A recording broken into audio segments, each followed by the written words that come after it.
Hola, en el canal N hay tiempo de leer.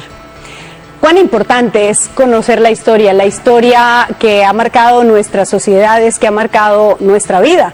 Y eso es lo que ayuda a hacer este libro, La Guerra Senderista, hablan los enemigos, del historiador Antonio Zapata, quien es mi invitado de hoy en Tiempo de Leer. Antonio, bienvenido a Tiempo de Leer. Gracias por la invitación.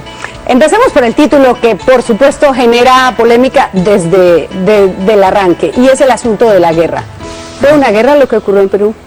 Claro, hubo una guerra, hubo 70.000 muertos, hubo grupos que se oponían, que tenían armas estos grupos y andaban entre matándose por un lado y en otros casos matando a población civil, de tal modo pues que cae dentro de la categoría de las guerras en general, ¿no? Los feroces opositores a ese concepto dicen, aquí lo que hubo fue una ofensiva terrorista, un grupo que no combatía de igual a igual, sino que eran unos terroristas que mataban civiles y eso no puede ser considerado una guerra. ¿Quién dirime esta controversia? Es que guerra y terrorismo no son conceptos antitéticos, no es como blanco-negro, caliente-frío, que tú tienes que elegir uno o el otro. En este caso tú puedes decir que hubo una guerra interna en la cual se practicó extensamente el terrorismo. Y tienes una frase que incorpora los dos conceptos sin ninguna contradicción. El asunto de si Sendero Luminoso fue un grupo terrorista, ¿sí está resuelto? Era un grupo político que pretendía lograr el poder de la sociedad, quería gobernar. No era un grupo que pretendía dinero, no era un grupo que pretendía alguna otra cosa que conquistar el poder del Estado. Usó para ello extensamente métodos terroristas desde el momento que aceptó como natural usar el asesinato como arma para abrirse paso políticamente. Y usó el asesinato contra civiles. Es esa desigualdad, yo estoy armado y tú estás desarmada y yo te mato, es esa desigualdad la que corresponde al concepto terrorismo. Abimael Guzmán era fanático de sí mismo, ¿no? Muy megalómano.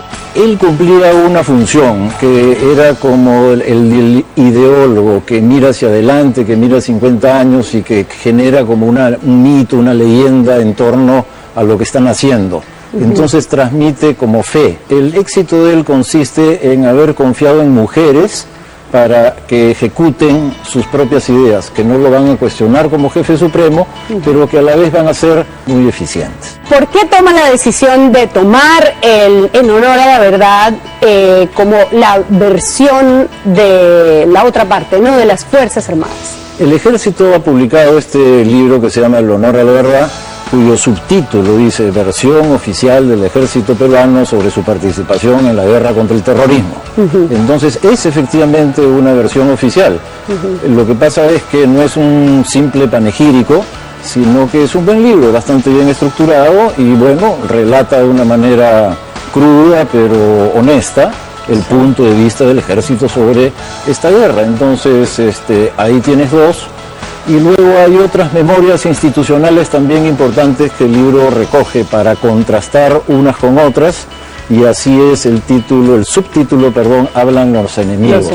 Hablan en realidad los protagonistas armados de la guerra. Sí, habla Elena Iparraguirre. Quiero preguntarle si usted tenía una idea sobre Elena Iparraguirre que se deconstruyó o que se transformó a lo largo de esas conversaciones con ella. Sí, un poco. Yo pensaba que era una persona bastante más dura, bastante más tajante, y encontré una persona que tenía ganas de conversar, que bueno, no le costaba tanta dificultad escuchar opiniones diferentes a la suya, e incluso me pareció que tenía buen humor, un humor como negro, así un poco fúnebre. Requiere cierta valentía tomar la decisión de poner a hablar a Elena Iparraguirre en momentos en que la gente dice, ellos deberían desaparecer de nuestra historia, borrarse, los hubiéramos ejecutado, ¿no? Hay gente que pide que los hubieran llevado a ser fusilados y que había sido mejor, y no están de acuerdo con que cumplan condones y salgan algunos. ¿Le costó trabajo tomar la decisión de sentarse a escribir un libro en el que hablan los terroristas? No, no tanto. Si bien es cierto que hay mucha gente que piensa como has resumido, creo también que hay otra gente que aprecia libros, producciones donde los diversos protagonistas tienen su voz y donde se respeta lo que dicen y se trata de ser objetivo con lo que efectivamente han planteado. de tal modo que el lector se pueda formar una opinión después de escuchar a las diversas partes. Creo que más gente está en esta actitud que en aquella otra de acabemos con ellos, no escuchemos nunca nada. Nada mejor que estar bien informado. Bueno, eso es lo que promovemos aquí. Gracias por estar en Tiempo de Leer, Antonio. A ti las gracias. Y usted recuerde que no lo encuentre en diluvio, sino un libro debajo del brazo. Hasta pronto.